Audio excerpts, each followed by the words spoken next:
Tous nos cœurs brûlent de cette espérance du retour de notre Sauveur.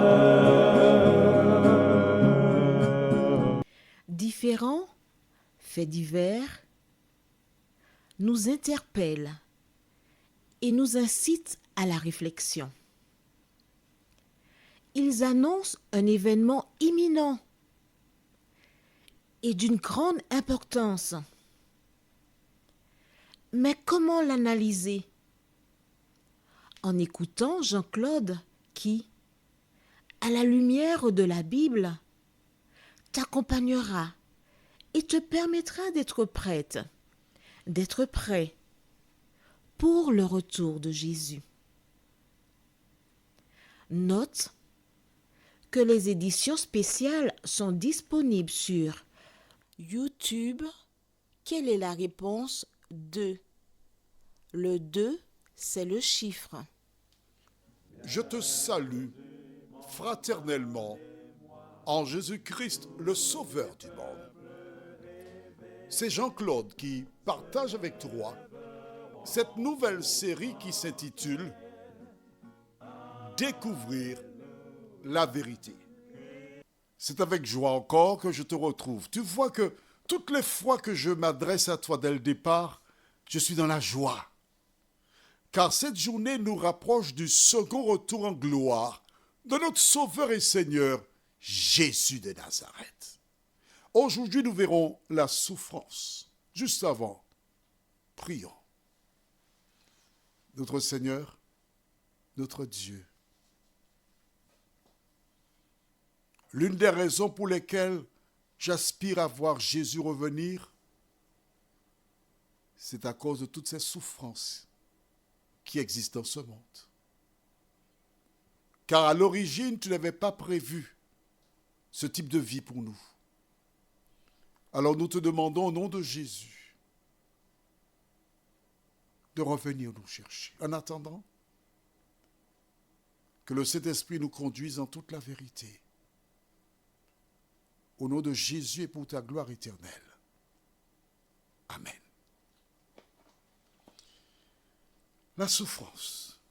Maintenant, le verdict pour la femme, nous lisons dans Genèse 3, verset 16. Il dit à la femme, « J'augmenterai la souffrance de tes grossesses. Tu enfanteras avec douleur et tes désirs se porteront vers ton mari, mais il dominera sur toi. » Vois-tu, aux Antilles, il existe une chanson qui dit que lorsque tu plantes des patates, tu récoltes des patates. Quelle que soit la semence que tu mets en terre, tu la récolteras, c'est normal. Par l'acte de désobéissance. En décidant d'obéir à la proposition du diable, Ève a plongé le monde dans le péché. Oui, d'accord. Ok. Adam a mangé aussi. Oui, je sais. D'accord. Mais pour l'instant, nous parlons d'un, d'accord? Ok. Et Dieu dit, j'augmenterai la souffrance. J'ai eu l'occasion de voir naître mes filles, 2. La cadette, je suis arrivé un peu après l'accouchement. Calme, posé. Et j'ai participé aussi à la formation de préparation. Comment il faut respirer, inspirer, attendre. Surtout, attendre les contractions avant de pousser. Parce que s'il n'y a pas de contraction, ça peut être dramatique, déchirure. C'est quelque chose, ça. Hein? Il existe un grand gynécologue, un Africain, qui se trouve aux Antilles. Et en échangeant avec lui, je lui disais, oui, mais à quel moment le processus débute? Il m'a dit, écoutez, nous ne savons pas, mais à un moment que ça commence. Comment? Qu'est-ce qui provoque? On ne peut pas savoir. Mais la réponse est l'Éternel des armées. Certaines femmes, lorsqu'elles accouchent, elles n'ont aucune douleur. Et j'ai encore en mémoire cette dame qui disait, pour moi, c'est une lettre à la poste. Je n'ai rien senti. Tandis que d'autres souffrent le martyre et ne manquent pas de dire sur la table, ah, je ne ferai plus d'enfants, je ne vais pas faire encore. Et 2-3 ans plus tard, ces mêmes personnes retournent pour mettre au monde un deuxième ou un troisième enfant. Comment comprendre que certaines souffrent et d'autres ne souffrent pas? La réponse est toute simple. Les femmes qui accouchent comme une lettre à la poste, elles donnent l'image que Dieu avait prévue. Voici comment les femmes auraient accouché s'il n'y avait pas eu le péché. Mais tu as bien vu dans le verset, Dieu dit, ton mari dominera sur toi.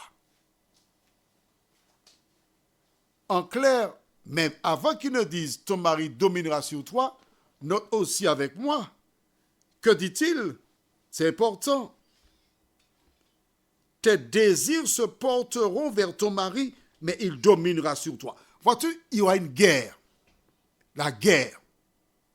Et aujourd'hui, bien des foyers font naufrage parce que certaines personnes ne connaissent pas leur place. Dans certains pays du monde, on dit que des femmes veulent porter le pantalon. Mais je voudrais te dire que ce dont le monde a besoin,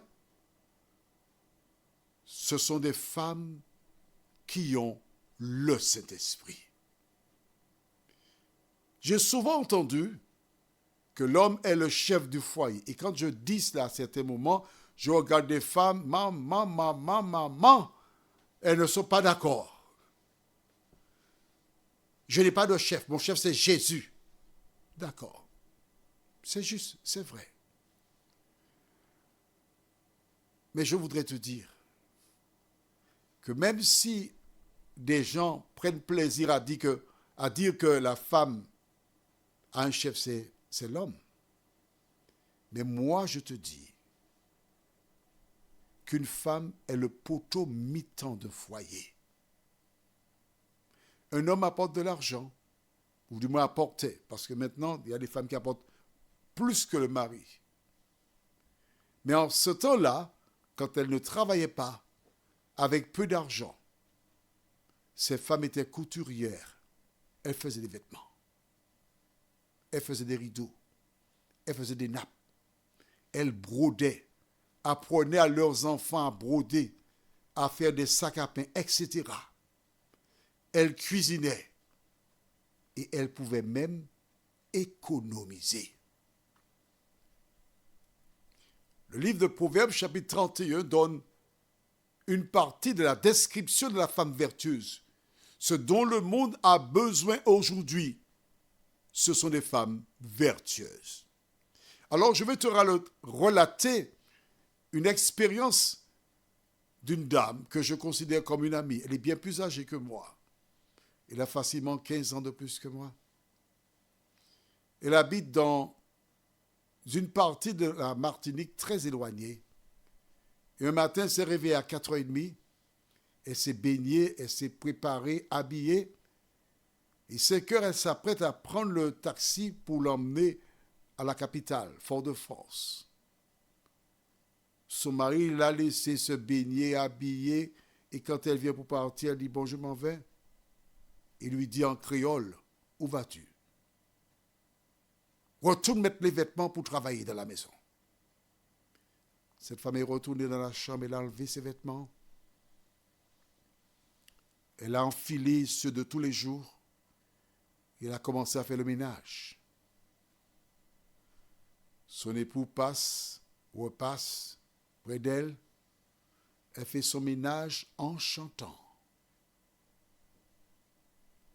L'homme revient vers elle et dit, mais où allais-tu? Elle a répondu calmement, sans s'énerver, à Fort-de-France, parce que je t'avais dit voir à la sécurité sociale pour le bon, car notre fille doit être opérée. Et lui de tenir sa tête avec ses deux mains, ah oui, j'avais oublié. Excuse-moi, tu peux aller? Il est là 6h30. Et à l'époque, la sécurité sociale, il fallait faire une queue pas possible. Elle lui a dit non, vu l'heure, le temps d'arriver à Fort-de-France, il sera pratiquement 8h. Je ne pourrais pas prendre le bon. C'était pour la première fois qu'il s'était adressé à elle ainsi, mais aussi la dernière fois. Toutes les fois qu'il s'adresse à elle, depuis ce jour-là, il l'appelle maman. Toi, femme, si c'était ton expérience, que ferais-tu? Tu chercherais à t'imposer par son calme, son silence, sa sagesse. Elle a désarmé une bombe.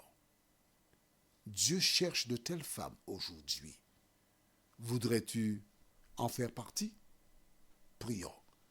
Notre Seigneur et notre Dieu, dès le départ, la guerre entre femmes et hommes débuta. Mais dans une relation, la personne qui doit faire preuve de sagesse et qui doit garder à l'esprit que c'est une femme qui fait un homme, physiquement, une femme aussi intelligente qui forme le caractère d'un homme. Donne la sagesse aux femmes, afin qu'elles apportent la paix et qu'elles ne laissent pas le diable s'emparer d'elles quand il a déjà pris le contrôle de leur mari. Seigneur, bien des blessures, bien des séparations auraient été évitées si certaines femmes avaient fait preuve de sagesse. Merci de visiter tes enfants. Merci de les conduire jour après jour. Et que le Saint-Esprit aide chacun à comprendre que tu reviens bientôt, nous t'en prions, au nom de Jésus et pour ta gloire éternelle. Amen. À demain, si Dieu nous prête vie.